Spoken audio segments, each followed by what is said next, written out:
mga idol. Habang wala tayong ginagawa dito sa tindahan, nagawa muna tayo ng tali ng manok.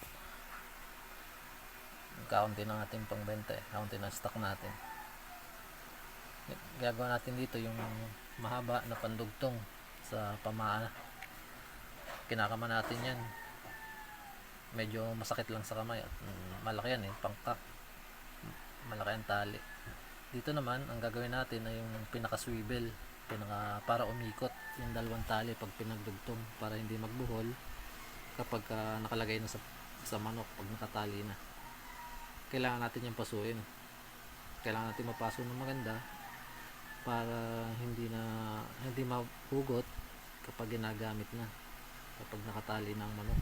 Kasi malakas ang manok, lalo na kapag lumilipad, makakita ng habulin, dadagos, malakas yan kaya kailangan maganda yung kapaso niyan. Dito naman yung ating pamaa ang ating gagawin.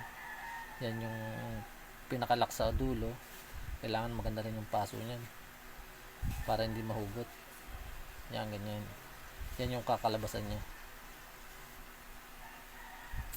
Ang atin naman yung gagawin ay ito namang pandugtong na ginawa natin kanina, yung mahaba.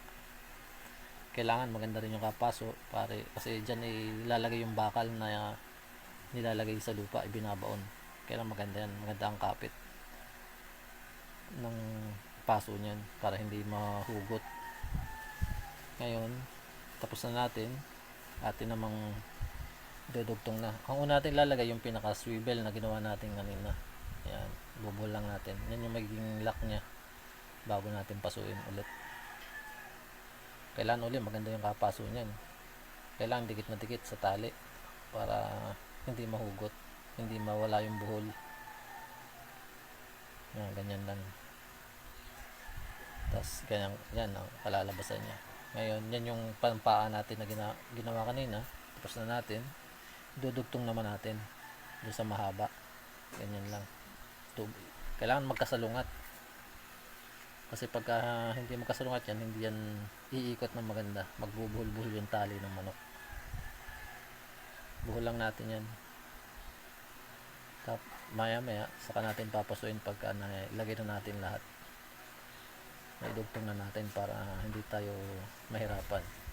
Ngayon yan, pinapaso natin para ma-lock natin ng maayos.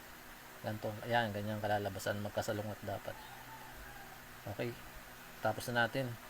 Maraming salamat mga idol. Yan lang. Thank you.